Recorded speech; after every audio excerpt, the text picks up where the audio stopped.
صل على سيدنا ومولانا محمد اللهم صل على سيدنا. السلام علیکم ناظرین، پروگرام سیرت رمضان کے ساتھ آپ کی میزبان فائزہ بخاری. پروگرام کے آغاز میں قاری مدثر صاحب تلاوت کر رہے تھے. اللہ تعالیٰ کے بابرکت نام سے آج کے پروگرام کا آغاز کرتے ہیں. آج کے پروگرام میں ہم بات کریں گے زکوٰۃ کے حوالے سے اور صدقہ فطر کے حوالے سے بات کریں گے. ماہ سیام کا یہ آخری عشرہ جا رہا ہے جہاں پر ہم سب کی یہ دعا ہے کہ اللہ تعالیٰ ہمیں جہنم کی آگ سے بچانا، اور ہم بہت خوش نصیب ہیں کہ یہ ماہ سیام ہم سب کو نصیب ہوا ہے، اور یہ وہ مہینہ ہے کہ جسے اللہ تعالیٰ نے اپنے نام کے ساتھ منسوب کر لیا ہے. اور اس مہینے کی فضیلت کے حوالے سے، برکت کے حوالے سے اللہ تعالیٰ کا یہ کہنا ہے کہ اے میرے بندے، جب بھی تو کوئی نیکی کرنے کا ارادہ کرتا ہے، اس ارادہ کرنے پر بھی تیرے لیے ایک ثواب لکھ دیا جاتا ہے جب تک کہ تم اپنے اس عمل کو مکمل نہیں کر لیتے. کوئی بھی عبادت کی جائے اس کا دگنا ثواب دیا جاتا ہے اس مہینے میں. پھر اللہ تعالیٰ جو ہے وہ بار بار اپنے بندے کو پکار کر کہتے ہیں کہ تم مجھے پکارو، میں تمہاری پکار کو سنتا ہوں.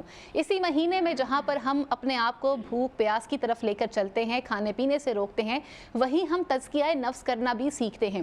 وہ تمام احکامات خداوندی جس کے حوالے سے اللہ تعالیٰ نے ہم سب کو منع کیا ہے، ہم انہیں جاننے کی بھی کوشش کرتے ہیں اور اپنے نفس کی اصلاح کرنے کی بھی کوشش کرتے ہیں.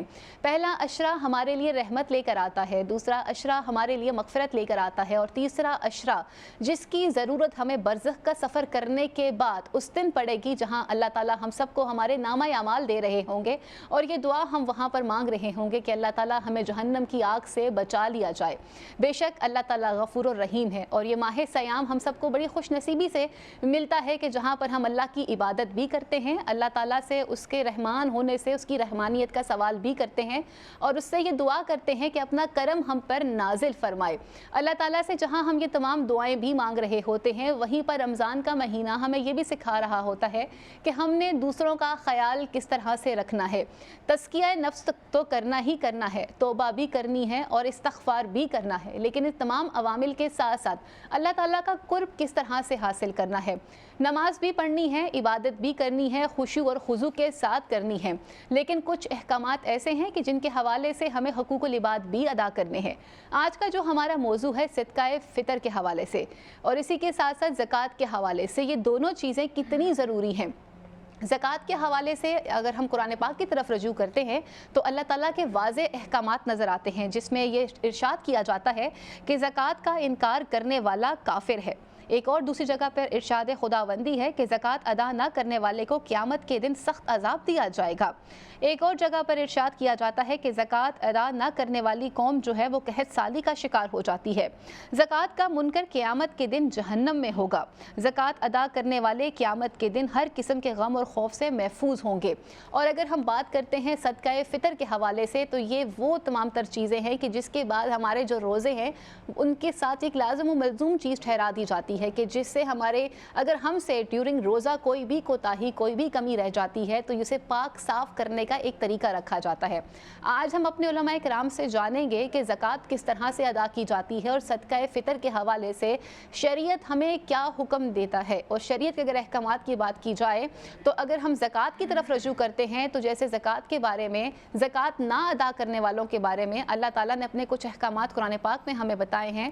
تو زکوٰۃ کی فضیلت اور فضیلت کے ساتھ ساتھ اس کی برکات کیا ہیں، اس کے حوالے سے جانیں گے. آج ہمارے ساتھ پروگرام میں موجود ہیں مفتی بہرام شاہد صاحب، آپ کو خوش آمدید کہتی ہوں. ہمیں جوائن کر رہے ہیں علامہ رشید ترابی صاحب، ان کے ساتھ تشریف رکھتی ہیں نعت خوان ہیں انا سکینہ، آپ کو بھی خوش آمدید کہتی ہوں. مفتی بہرام صاحب، آج کا جو ہمارا موضوع ہے، سب سے پہلے ہم زکوٰۃ کے حوالے سے بات کریں گے. زکوٰۃ جس سے مال آپ کا پاک بھی ہو جاتا ہے، صاف بھی ہو جاتا ہے، اور اس کے حوالے سے کچھ احکامات خداوندی بھی ہیں کہ آپ کے پاس آپ کا مال کتنے تناسب پہ ہونا چاہیے، اس کی کوانٹٹی کیا ہونی چاہیے کہ آپ جو ہے اس کے بعد آپ کے اوپر واجب ہو جائے گا کہ آپ نے زکوٰۃ ادا کرنی ہے. بسم اللہ الرحمن الرحیم، نحمدہ ونصلی ونسلم علی رسولہ الکریم. زکوٰۃ اتنا اہم ہے، اتنا اہم فریضہ ہے کہ اللہ رب العزت نے قرآن مجید میں بے شمار جگہوں پہ نماز کے ساتھ زکوٰۃ کی ادائیگی کا حکم دیا کہ نماز قائم کرو اور زکوٰۃ ادا کرو. بالکل. زکوٰۃ جو فرض ہے یہ ہجرت کے بعد 2 ہجری میں زکوٰۃ فرض ہوئی، لیکن اگر قرآن پاک کا انداز دیکھیں تو مفسرین فرماتے ہیں، تمام کا اتفاق ہے، تمام مسالک کے مفسرین کا، وہ کہتے ہیں نماز کے ساتھ جہاں زکوٰۃ کو جوڑا گیا ہے جی تو اس سے فرض زکوٰۃ مراد ہے۔ لیکن اب کچھ آیتیں ایسی بھی ملتی ہیں جو ہجرت سے قبل ہیں، وہاں بھی نماز پڑھنے کا بھی حکم دیا ہے اور زکوٰۃ دینے کا بھی، حالانکہ زکوٰۃ تو فرض ہوئی ہے ہجرت کے بعد۔ بالکل۔ تو اب اس کا کیا معنی ہے؟ عام آدمی کے ذہن میں یہ سوال آئے گا، تو اس کا معنی یہ ہے کہ زکوٰۃ کا کچھ نہ کچھ حصہ ہجرت سے پہلے بھی تھا، جی دی جس طرح نماز فرض ہوئی معراج کی رات، لیکن اس سے پہلے بھی نماز پڑھی جاتی تھی، اس کی تفصیل ڈیٹیلز وہ معراج کے بعد آئے۔ اسی طرح زکوٰۃ کا حکم پہلے بھی تھا، زکوٰۃ ادا کی جاتی تھی، لیکن اس کی باقاعدہ جو تفصیل ہے وہ 2 ہجری کے بعد جو ہے وہ آئی۔ زکوٰۃ کے حوالے سے نصاب کے اندر ہمارے ہاں جو چیز مشہور ہے کہ سونا 7.5 تولہ جی اور چاندی جو ہے وہ 52.5 تولہ۔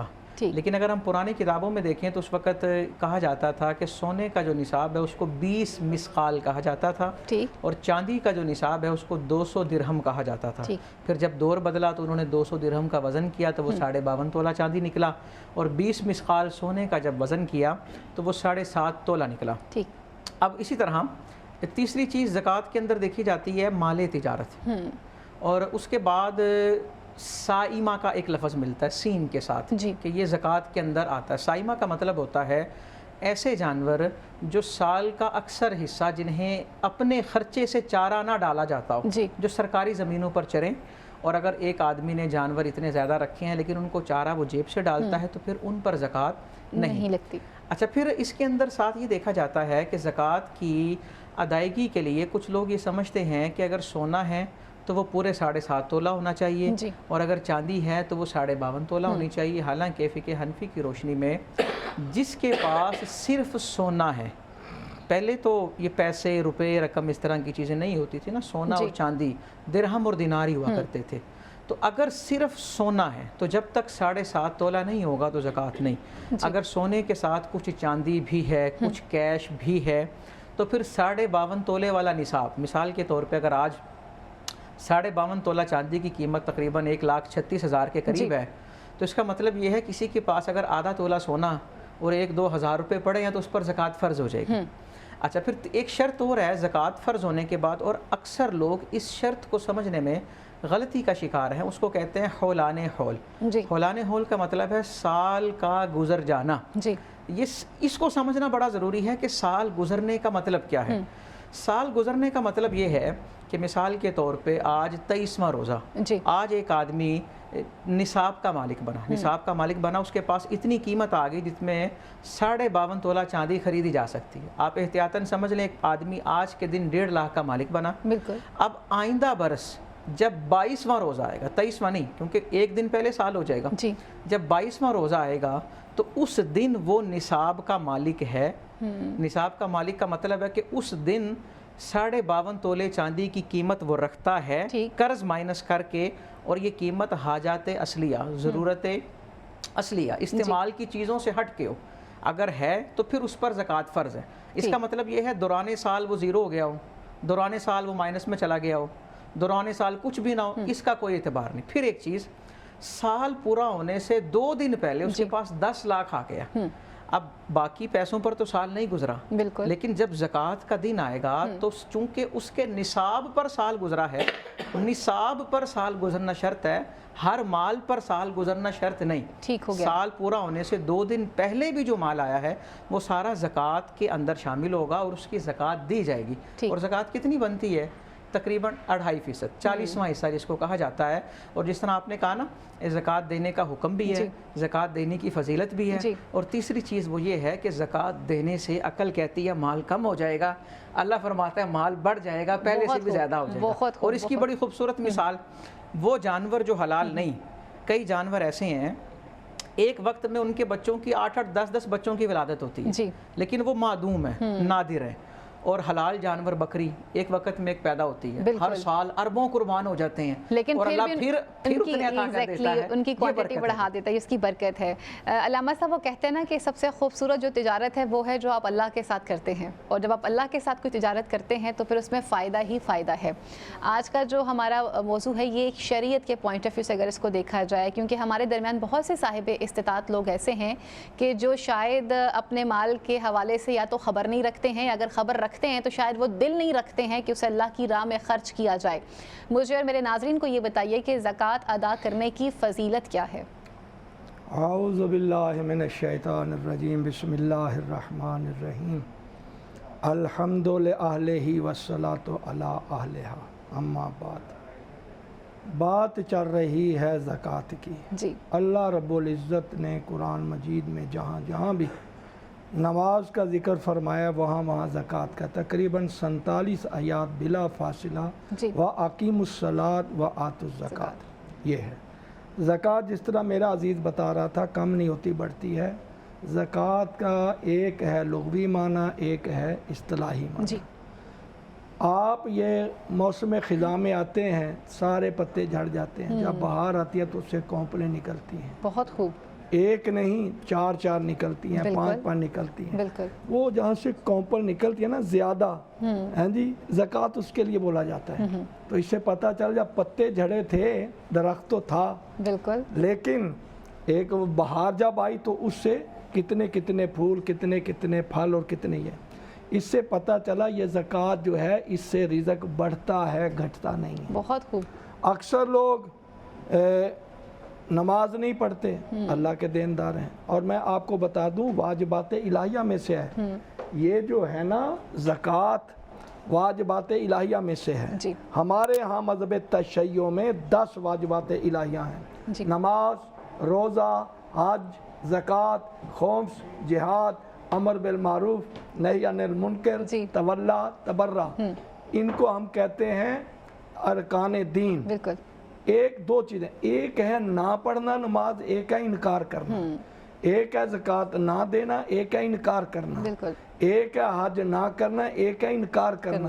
جو بھی اللہ کے ضروریات دین کا انکار کرتا ہے وہ مسلمان نہیں ہے، بے شک، اس سے اسلام والی جو ہے نا پردہ وہ ختم ہو جاتا ہے، اس ہاتھ سے نکل جاتا ہے۔ ایک ہوتا ہے کوتاہی، نماز پڑھ اور جی میں کدی پڑھ لینا کدی نہیں، یہ ممکن نہیں ہے۔ زکوٰۃ دے اور جی کبھی دے دیتا ہوں کبھی نہیں، تو اس سے پتہ چلا کہ اس کو زکوٰۃ کا پتہ ہے، اس میں کوتاہی کر رہا، گناہگار ہو رہا ہے، جی، دائرہ اسلام سے خارج نہیں ہوتا۔ زکوٰۃ جو ہے یہ تقریباً 7 چیزوں پر واجب ہے، صرف بکری بھیڑ بکری پر نہیں ہے، بالکل، سونا ہے، چاندی ہے، اس کے بعد جناب والا گندم ہے، جو ہے، چاول ہے، کشمش ہے، مالے جو آپ کو نفع آتا اس میں بھی ہے، اور وہ جو آپ دریا سے غوطے لگا کر موتی نکالتے ہیں ان میں بھی ہے۔ زکوٰۃ اصل اللہ نے، ہم یہاں حکومت پاکستان والے ہوں یا دوسرے امیروں غریبوں سے ٹیکس لے کر غریبوں میں زکوٰۃ بانٹتے ہیں، باقی جو امیر ملک ہیں وہ امیروں سے لے کر غریبوں میں بانٹتے ہیں۔ یہاں گنگا الٹے رنگ کی چل رہی ہے اور آگے بھی چلتی رہے گی، کیا کچھ ہے۔ یہ اسلامی ٹیکس ہیں، خمس بھی زکوٰۃ بھی، یہ اسلامی ٹیکس ہیں۔ لیکن علامہ صاحب آپ سے میں اس پہ ڈیٹیل میں پوچھوں کہ خمس میں اور زکوٰۃ میں میں کیا فرق بتاتا ہوں۔ یہ اسلامی ٹیکس ہیں، کس لیے کہ اللہ رازق ہے، اللہ رزق میرے اللہ کے ہاتھ میں، جس کو چاہے زیادہ دے دے، جس کو چاہے کم کر دے، رزق میرے اللہ کے پاس ہے۔ بالکل، نظام رزق تقسیم کرنا اس کا اپنا ہے۔ وہ کہتا ہے جب میں نے اپنے بندوں کو رزق دے دیا، وَاللَّهُ يُؤْتِي مَن يَشَاءُ بِغَيْرِ حساب، تو اب میں دیکھتا ہوں، میں اس پر اپنا حکم نازل کرتا ہوں کہ کیا میری بات مانتا ہے۔ میں کہتا ہوں بھائی غریب جو ہے نا تیرے معاشرے میں، بھائی تیرے عزیز ہیں، خاندان والے ہیں، محلے والے ہیں، بالکل، ان کو دے۔ یا اللہ کتنا دوں؟ اچھا تو زیادہ نہ دے، تو 100 میں سے 2.5% دے دے۔ تشیع کے ہاں یہ ہے خمس، بالکل، اور فقہ حنفیہ اس کے لیے لائی ہے عشر عشیر، 10واں حصہ۔ خمس کا میں نے باب بخاری سے نکالے ہیں، میری محنت ہے، چونکہ یہ جو بورڈ تھا نا ایجوکیشن پچھلا جو بنا تھا دور میں، وہ 6 سے لے کر 12ویں تک، تو 11 افراد تھے ایجوکیشن بورڈ کے، جس میں تیسرا میں ہوں۔ جی، ماشاءاللہ، تو وہاں یہ باتیں آئی تھی۔ ہمارے یہاں 5واں حصہ ہے، بالکل مال کا 5واں حصہ، اپنے مال سے 5واں حصہ دینا۔ بالکل ہمارے بھائیوں نے اجتہاد کی، یہ اجتہاد کی بات ہے، کوئی حدیث نہیں ہے ان کے پاس، نا نا نا نا حدیث نہیں ہے، یہ فقہ کی بات آ رہی ہے۔ انہوں نے کہا جی 10واں حصہ، او چلو 100 میں سے 10 بھی دو، پھر بھی تو کسی غریب کا فائدہ ہوتا ہے نا۔ بالکل تو ہم تو 5واں حصہ نکالنا، جس طرح نماز واجب سمجھتے ہیں، روزہ واجب سمجھتے ہیں، اسی طرح خمس نکالنا واجب سمجھتے ہیں۔ اللہ بھلا کرے علامہ ضیاء الدین بخاری، ضیاء اللہ بخاری صاحب کا، ڈاکٹر محمد حسین اکبر کا، وہ اپنے اس میں تھے نظریاتی کونسل میں، تو انہوں نے کہا کہ آپ ہر کے لیے بجٹ میں نکالتے ہیں، ٹھیک، ہر کے لیے بجٹ بناتے ہیں، تو آپ جس نبی کا کلمہ پڑھتے ہیں اس کی اولاد کے لیے کیا بجٹ بنائیں؟ بہت خوب، کیا یہی اس سے کی اولاد کے سارے افراد امیر ہیں، غریب بھی ہیں، یہی سے آپ کے یتیم پاس بھی میں ہیں، آتی ہوں، مستحق بھی ہیں، بالکل تو یہاں منوایا کہ ان کے لیے بھی کوئی بجٹ میں حصہ ہونا چاہیے۔ میں آپ کے پاس یہیں سے آؤں گی اور یہ بھی پوچھوں گی کہ خمس کے جو پیسے ہیں وہ نکالے کس طرح سے جاتے ہیں؟ جیسے کہ آپ نے کہا کہ یہ مال کا 5واں حصہ ہوتا ہے اور یہ فقہ جعفریہ میں جو ہے یہ کیا جاتا ہے، تو یہ پریکٹس جو ہے اس کو کس طرح سے آگے بڑھایا جاتا ہے؟ ہمیں سیرت رمضان میں جوائن کر رہے ہیں پاکستان پیپلز پارٹی سے بیرسٹر عامر حسن صاحب، آپ کو خوش آمدید کہتی ہوں، السلام علیکم، آپ کی آمد کا بہت شکریہ۔ بیرسٹر صاحب، ہم بات کر رہے ہیں رمضان کے حوالے سے اور سیرت رمضان میں آج ہمارا ٹاپک ہے، ہم زکوٰۃ کے حوالے سے بات کر رہے ہیں اور صدقہ فطر کے حوالے سے بات کر رہے ہیں۔ ہماری سوسائٹی میں بہت سے صاحب استطاعت لوگ آج بھی ایسے ہیں کہ جو شاید اپنے پاس اتنا مال رکھتے ہیں لیکن وہ دل نہیں رکھتے کہ اسے اللہ کی راہ میں خرچ کیا جائے، یا کبھی کبھی یہ گمان بھی آ جاتا ہے کہ اگر ہم اسے دے دیں گے تو شاید یہ کوانٹٹی کم ہو جائے گی۔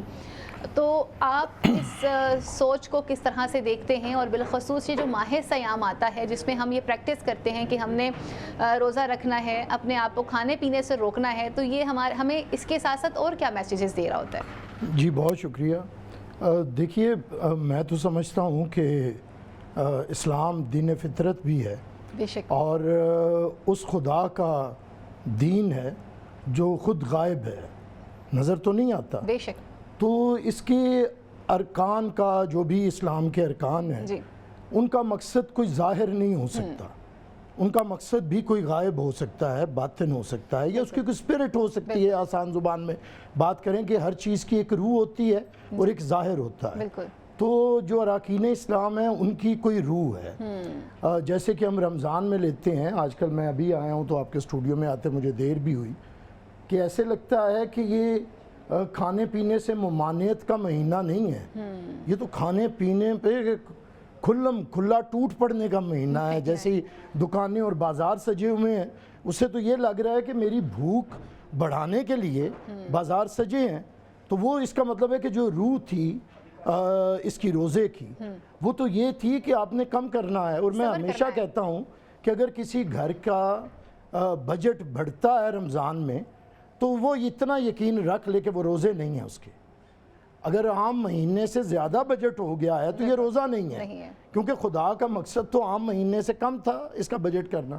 تو جو لوگوں کی میں دیکھ رہا ہوں بھوک کی کیفیت، تو پھر سوال اٹھتا ہے کہ کیا رمضان محض کوئی فیسٹیوٹی ہے، کوئی فیسٹیول ہے، کوئی میلہ ٹھیلا ہے جو ہم نے سجایا ہے سحر اور افطار کے وقت، یا اس کی کوئی روح اور اسپرٹ ہے؟ پارٹیز دی جا رہی ہوتی ہیں، باقاعدہ اہتمام کیے جا رہے ہوتے ہیں، وہ تو حد ہو گئی نا، 10-10 ہزار پر ہیڈ پہ بفے لگے ہوئے ہیں آج کل، وہ تو علیحدہ بات ہے۔ میں تو یہ بات کر رہا ہوں۔ اب آتے ہیں زکوٰۃ کی طرف۔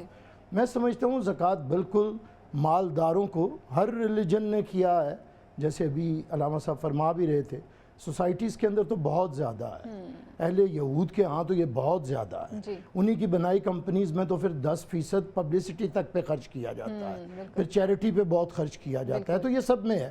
اچھا، میرا سوال یہ ہے کہ کیا اسلام نے مال جمع کرنے کے لیے بہت آپ کو مثالیں قائم کی ہیں؟ جو ہمارے خاتم النبیین ہیں رسول پاک صلی اللہ علیہ وآلہ وسلم، ان کے ہاں دیکھیے، یا پھر میں مثال ہمیشہ چلیں ابھی کس رمضان بھی، ویسے بھی زندگی میں کیا مثال ہے، مولا علی کی مثال ہے، تو آپ یہ دونوں مثالوں کو اگر ساتھ لیں تو جن لوگوں نے جمع ہی نہیں کیا ان پہ زکوٰۃ کہاں سے آئے گی؟ رسول کو کب نصاب نکالنا پڑا کہ میں زکوٰۃ دوں؟ انہوں نے تو جمع ہی نہیں کیا، اور وہ مولا علی جو گھر سے نکلیں حسن اور حسین کے لیے کچھ کھانے کے لیے، اور وہ بھی کسی کو دے دیں، اور پھر رسول آئیں اور مٹی بھی جھاڑیں اور کہیں ابو تراب تیرے کیا کہنے، تیرا تو نرالا ہے۔ بے تو شک۔ بات یہ ہے کہ پہلے تو یہ میرے خیال سے لوگوں کو یہ بتائیں، میرے خیال سے اب ہم نے نا لالچ کا عنصر بہت بڑھا دیا۔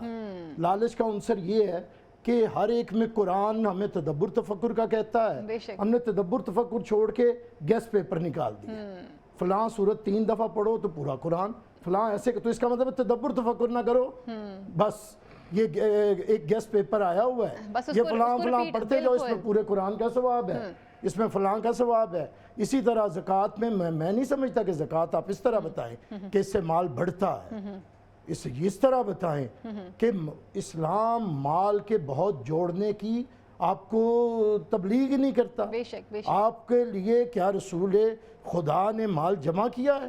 رسول خدا کے ساتھ تو جو جڑا ہے اس کا بھی مال انہوں نے لگوا دیا ہے، واہ۔ وہ جناب ابو طالب ہوں یا سیدہ خدیجہ الکبریٰ ہوں، تو سارا کچھ تو انہوں نے لٹا دیا۔ بے شک۔ تو ہم کون سا لیسن کو کس کے اسلام کا دے رہے ہیں بالکل۔ جس میں یہ ہے کہ زکوٰۃ دیں آپ کا مال اور بڑھے گا؟ بہت خوب میرے ہاں تو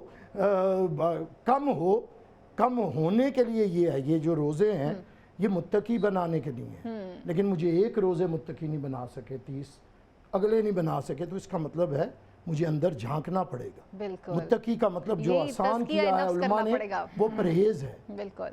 پرہیزگاری کہتے ہیں نا بالکل، اسے۔ بالکل۔ تو اگر مجھے 30 دن کا روزہ پرہیز نہیں سکھا سکا کہ میری روٹی کی بھوک کم نہیں ہوتی باقی 11 مہینوں میں، تو پھر سوال ہے کہ ہم جو اسلام کے اراکین ہیں انہیں ظاہری طور پہ ادا کرنے کا ایک ڈھونگ تو کر رہے ہیں، اس کے باطن کے ساتھ ہم جڑت نہیں بنا رہے ہیں۔ Exactly۔ یہ بہت بڑا المیہ ہے، میرے خیال سے اس کی تبلیغ کی زیادہ ضرورت ہے، اور جیسے کہ آپ نے ذکر کیا ہے جناب امیر المومنین علی ابن ابی طالب علیہ السلام کا، تو آپ تو وہ ہیں کہ جو حالت رکوع میں زکوٰۃ ادا کرتے ہیں اور اس کے بعد پھر قرآن کی آیت نازل اور وہ ہو جاتی زکوٰۃ ظاہری دنیا کی نہیں ہے، بالکل۔ کیونکہ اتنا تو مولا علی کے پاس مال و اسباب نہیں تھا، بالکل۔ جو وہ انگوٹھی دی تھی بالکل۔ وہ کیا تھی، اس پہ کون کون سی شہنشاہیاں تھی، تو اس کا مطلب ہے وہ انہوں نے اپنی باطن کی حکومتوں کی زکوٰۃ ادا کی، اور وہ کیا فضیلت ہے زکوٰۃ کی کہ وہ پہلے وہ عمل کیا جاتا ہے، پھر اس کے بعد وہ آیت نازل ہو جاتی ہے۔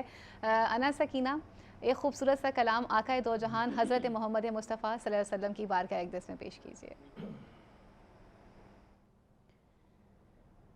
اے سبز گنبد والے منظور دعا کرنا، جب وقت نزا آئے آقا دیدار عطا کرنا۔ اے سبز گنبد والے منظور دعا کرنا، جب وقت نزا آئے آقا دیدار عطا کرنا۔ میں قبر اندھیری میں گھبراؤں گی جب تنہا، امداد میری کرنے آ جانا رسول اللہ، امداد میری کرنے آ جانا میرے آقا، روشن میری تربت کو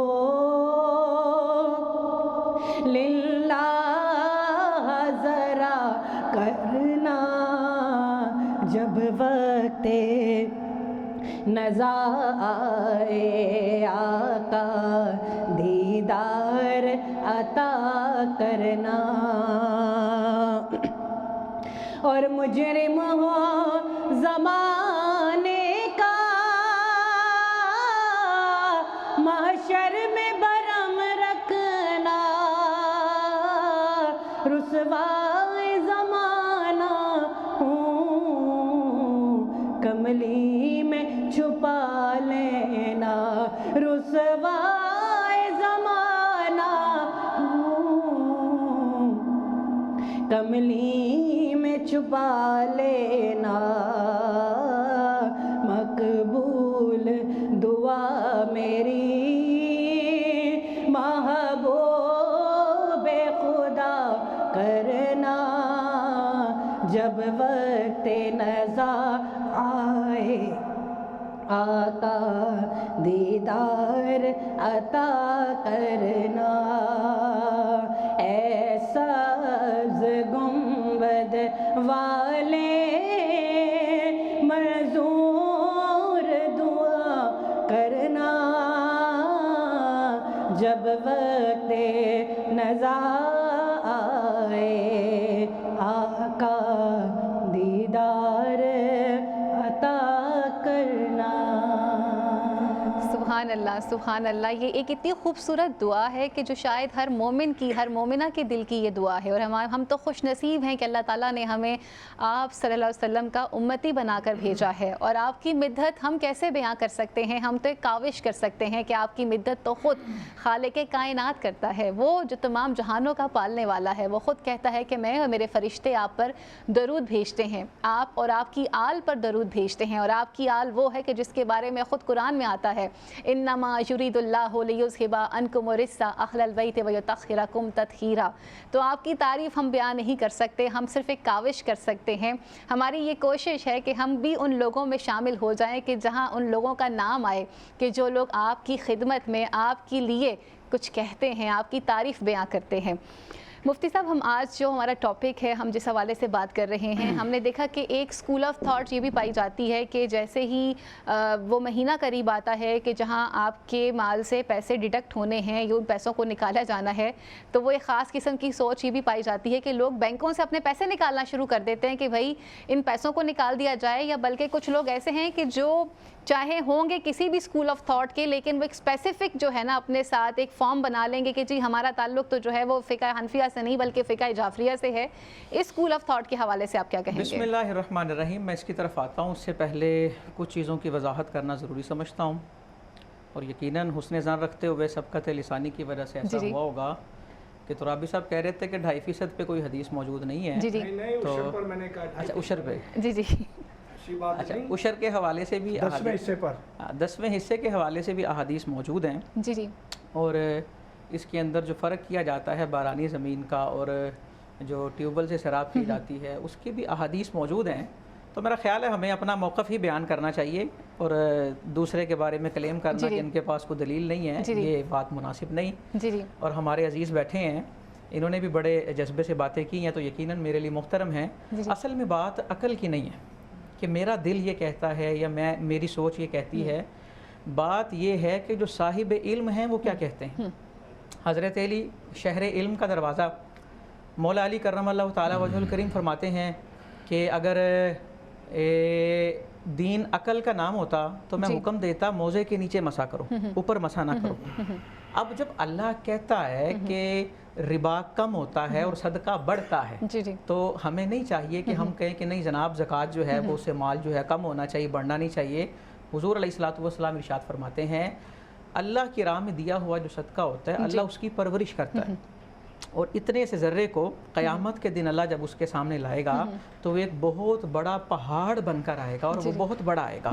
تو لہٰذا ان ساری چیزوں کو، اب افطار کے وقت دسترخوان سجانا وہ الگ بات ہے کہ ہمیں دوسروں کا حق مد نظر رکھنا چاہیے، لوگوں کی بھوک کا خیال رکھنا چاہیے، لیکن دسترخوان سجانا ایک نعمت ہے، اور اہل خانہ پہ خرچ کرنا نعمت ہے۔ حضور علیہ الصلوۃ والسلام کی حدیث بتا رہی ہیں کہ رمضان میں بجٹ بڑھنا چاہیے، اور رمضان میں سحر و افطار کا تو اللہ حساب بھی نہیں لے گا۔ وہ الگ بات ہے کہ ہمیں ان کا خیال رکھنا چاہیے جن کے پاس نان شبینہ نہیں ہے، گزر اوقات کرنے کے لیے 2 نوالے نہیں ہیں، 2 لقمے نہیں ہیں، وہ رکھنا چاہیے، لیکن فی نفسی ہی جو ایک کام جائز ہو اس کو غلط نہیں کہا جائے گا۔ اور قرآن پاک کا انداز دیکھیں، سورہ بقرہ میں اللہ رب العزت نے تو مثال کتنی خوبصورت دی کہ وہ ایک دانہ اگتا ہے، 7 بالیاں، ایک بالی میں 100 دانے، تو اللہ تو ایک کو 700 گنا کر دیتا ہے، اور پھر فرمایا اللہ اگر چاہے تو اس سے زیادہ بھی دیتا ہے اور اس سے زیادہ بھی عطا کرتا ہے۔ تو یقیناً زکوٰۃ جو ہے، یہ جو کہا جا رہا ہے نا 40واں حصہ، مولا علی راوی ہیں، حضور علیہ الصلوۃ والسلام نے فرمایا، سنن ترمذی کی روایت موجود ہے کہ 200 درہم پہ زکوٰۃ مقرر کی گئی 5. اب 200 درہم چونکہ چاندی کا نصاب ہے اور 5 اس کا 40واں حصہ 2.5% بنتا. تو اب یہاں پر دیکھیں زکوٰۃ مقرر کی گئی، اس کا مطلب یہ نہیں ہے کہ اس کے علاوہ کوئی صدقہ نہیں دینا، اس کے علاوہ ڈونیشن نہیں کرنی، اس کے علاوہ چیریٹی نہیں کرنی. بندہ مومن سب سے زیادہ خیرات بندہ مومن کرتا ہے. مولا علی شیر خدا کرم اللہ تعالی وجہ الکریم، حالات ہر دفعہ ایک جیسے نہیں رہتے. قرآن کہتا ہے تلک الایام نداولھا بین الناس. کبھی ایک وقت وہ دیکھا کہ شیر خدا حیدر کرار مارکیٹ میں تلوار بیچ رہے ہیں اور کہتے ہیں ہے کوئی یہ تلوار خریدے جس نے حضور کے چہرے سے پسینے کو دور کیا ہے. آج میرے پاس تہبند کے پیسے ہوتے تو میں یہ نہ بیچتا. اور کبھی اسی بازار میں دیکھا گیا کہ حضرت علی کا جو صدقہ ہوا کرتا تھا وہ 40 ہزار درہم کا ہوا کرتا تھا، دینار کا ہوا کرتا تھا. اور ایک اور چیز، انسان اگر یہ ڈیمانڈ کرے کہ وہ مفلس رہے، دین کے اندر مال جمع کرنا اس کا کنسیپٹ ہے، اس کو بالکل رد نہیں کریں گے، کیونکہ جو مالدار مومن ہے نا وہ بہتر ہے، افضل ہے. حدیثوں میں بتایا گیا جو مالدار مومن ہے وہ بہتر ہے، افضل ہے، کیونکہ اسے اس کے مال کی تقویت ملے گی. مال جمع ہوتا تھا تبھی تو قربان ہوتا تھا نا، اور پھر اللہ عطا کرتا تھا پھر وہ قربان کر دیتے تھے. تو لہٰذا یہ چیزیں جو شریعت کے اندر ہیں ان کو ہم عقل کے مطابق نہیں دیکھیں گے. ہمارا جو اچھا بہرام صاحب، میں قطع کلامی کی معذرت چاہتی ہوں، میں نے ابھی جو سوال آپ سے پوچھا ہے وہ میں اس لیے پوچھنا چاہ رہی ہوں کیونکہ دیکھیں میں اسی کی طرف ایگزیکٹلی میں یہ اس پہ کلیئرفیکیشن چیک کرنا چاہ رہی ہوں کہ دیکھیں ناظرین، یہ سیرت رمضان ہے، یہاں پہ جہاں پہ ہم تزکیہ نفس کی بات کر رہے ہیں تو یہ کچھ ہماری سوسائٹی کے ایسے کانسیپٹس ہیں کہ جن کے اوپر آج علماء کرام موجود ہیں اور ان کی موجودگی میں یہ بات کرنا بہت ضروری ہے. یہاں پر کسی کو ہرٹ کرنا یا کسی کے اسکول آف تھاٹ کو ہرٹ کرنا ہمارا مقصد قطعاً نہیں ہے. بالکل، اگر کہ آپ اس کو یہ سمجھ لیں کہ یہ وہ بیسک کوسچنز ہیں کہ جو ہر بندہ جاننا چاہتا ہے کہ اگر آپ صاحب استطاعت ہیں تو آپ اپنے اس مال کو کیوں فوری طور پہ نکال لیتے ہیں کہ جس مال کے اوپر سے زکوٰۃ ادا کرنی ہے. اس میں 2 چیزیں آئیں گے ڈسکس. پہلی بات تو ہے کہ صرف مال سے بچنے کے لیے اسکول آف تھاٹ چینج کرنا غیر اخلاقی بات ہے، غیر مہذب بات ہے، کیونکہ ہم اصلاح کرنے بیٹھے ہیں یہاں پہ. یہ بات درست نہیں ہے. جو جس طرح ہم نے کچھ دن پہلے بھی آپ نے ایک سوال مجھ سے پوچھا تھا تو میں نے کہا تھا کہ یہ آپ نے سحری کے حوالے سے پوچھا تھا تو میں نے اس کے جواب میں کہا تھا جو جس اسکول آف تھاٹ کا ہے وہ اس کو فالو کرے اور وہ وہیں رہے. اب یہاں پہ جو جس اسکول آف تھاٹ کا ہے اس کے مطابق رہے. میں یہاں 2 باتیں اور کروں گا. یہ 2.5% کٹنے کا پوچھتے ہیں تو جو حکومت 7 اور 8% دیتی ہے اس کا نہیں پوچھتے. بالکل، یہ سیونگ اکاؤنٹس میں کٹتے ہیں نا، کرنٹ میں تو نہیں کٹتے. اور ساتھ دوسری چیز، مسئلہ یہ ڈسکس ہوگا کیا اس طرح زکوٰۃ ادا ہوتی ہے، کیونکہ یہ جبرن ہے، ہر آدمی نے ضروری تو نہیں. جو حکومت ٹیکس لے رہی ہے کیا وہ اس طرح زکوٰۃ بھی وصول کر سکتی ہے کہ نہیں کر سکتی، یہ ایک سوال ہے. جی بالکل، اور اس پہ ڈیبیٹ ہوگی، یہ پوری بحث ہے. جب ایک بندہ ٹیکس بھی دے رہا ہے، آپ دیکھیں نا وہ 100 روپے کی چیز لی، اس نے اجتماعی ٹیکس دیا، پھر ہر 2 روپے کے استعمال پہ انفرادی ٹیکس دیتا ہے، تو وہ ایک امر آخر ہے. تو لہٰذا ہمیں چاہیے کہ اولاً تو ایسا اکاؤنٹ ہی نہ رکھیں جس میں ربا آتا ہے، جس میں سود آتا ہے. تو لہٰذا اگر ایسا اکاؤنٹ ہے تو سب سے پہلے ہمیں یہ پوچھنا چاہیے جو ہمیں 8% ملے ہیں اس کا کیا حکم ہے، اور 2.5% کے کٹنے کا لوگ سارے پوچھ رہے ہیں اور وہ جو آ رہا ہے اس کا نہیں پوچھا. ٹھیک ہے، میں آپ کے پاس اسی پوائنٹ پہ واپس آؤں گی. بیرسٹر صاحب آپ کچھ کہنا چاہ رہے تھے کہ اگر ہم بات کر رہے ہیں آج اس وقت زکوٰۃ اور صدقے کے حوالے سے بات کی جا رہی ہے، بالخصوص زکوٰۃ ایک ایسا ایلیمنٹ ہے کہ جہاں پر آپ نے بھی یوزلی ایسے بہت سے لوگوں کو دیکھا ہوگا جو صاحب استطاعت ہونے کے باوجود ان کو یہ وہ پریفرنس ان کی یہ ہوتی ہے کہ ہمارا یہ جو مال ہے نا یہ ہمارے پاس آ جائے، اس میں سے کٹوتی ڈائریکٹ جو ہے نا کوئی اور نہ کر سکے.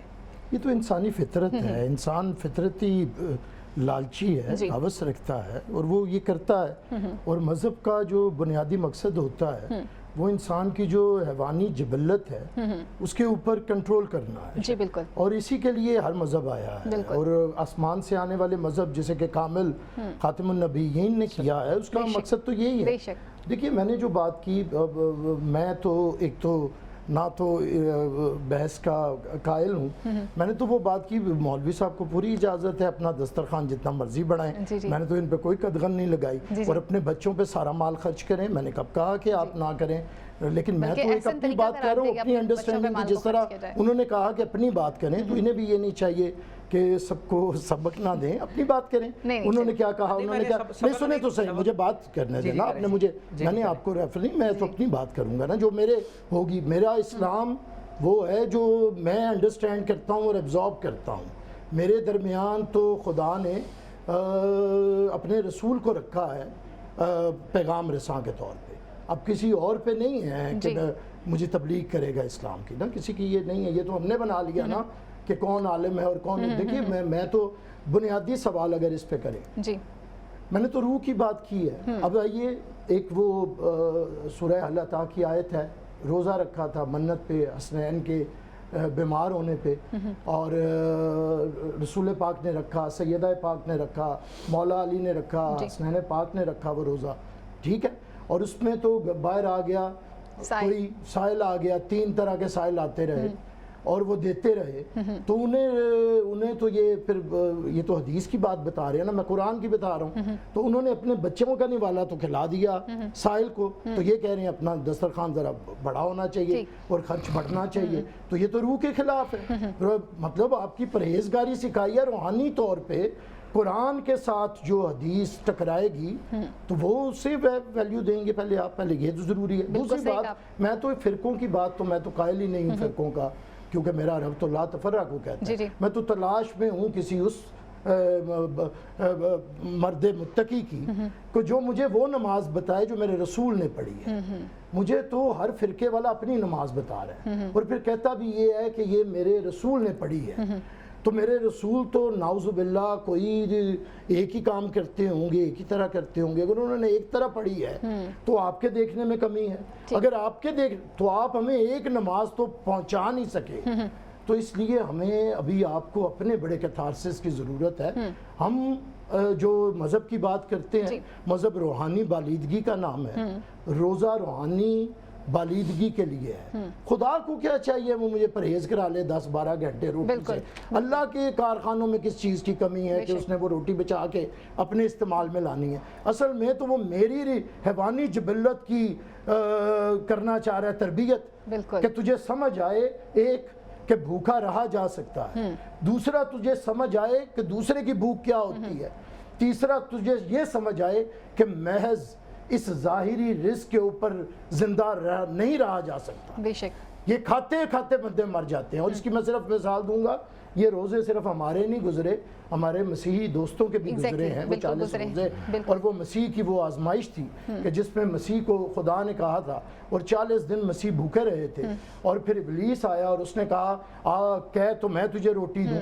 تو مسیح کی اتنی بڑی بات ہے اور جسے میں ریلیٹ کرنا چاہوں گا، مسیح نے کہا کہ تجھے کس نے کہا ہے کہ محض روٹی سے زندہ رہا جا سکتا ہے؟ میرا خدا مجھے وہ رزق دیتا ہے، علم دیتا ہے جس سے میں زندہ ہوں، اور یہی مولا علی کا فرمان ہے کہ رزق 313 رزق کی قسمیں ہیں، جب سے سب سے بدتر یہ ہے جسے ہم رزق سمجھ رہے ہیں، بالکل صحیح، اور سب سے اعلیٰ جو ہے وہ معرفت محمد و آل محمد۔ بے شک، بے شک، میں یہ سمجھتا ہوں کہ یہ باتیں اور ہیں، میں مولانا صاحب کی کسی بھی بات کو یہ کہیں کہ اللہ ان کے بڑھاتا رہے دولت، میں نے تو یہ مثال دی کہ رسول کی دولت نہیں بڑھی، نہیں، یہ ایک تو میں تو انہی کی مثال لوں گا نا، مجھے تو کسی دوسرے تیسرے کی مثال لینے کی ضرورت نہیں، انہوں نے تو کم کی ہے دولت اپنی، یہ بھی سیرت رمضان کی خوبصورتی ہے کہ یہ نشستیں ہم اس لیے لگاتے ہیں کہ یہاں پر بیٹھ کر ہم سب اپنی اپنی اصلاح کر سکیں، اور جس واقعے کا آپ ذکر کر رہے ہیں تو وہاں آپ دیکھیے کہ روزہ رکھنے والے بھی کون ہیں، کہ وہ شخصیات ہیں کہ جو ہماری تربیت کے لیے ہمارے سامنے ظاہراً وہ کام کر رہے ہیں، اور جن کے دروازے پہ آنے والا سائل بھی کوئی سائل نہیں ہے بلکہ وہ خود جبرائیل ہیں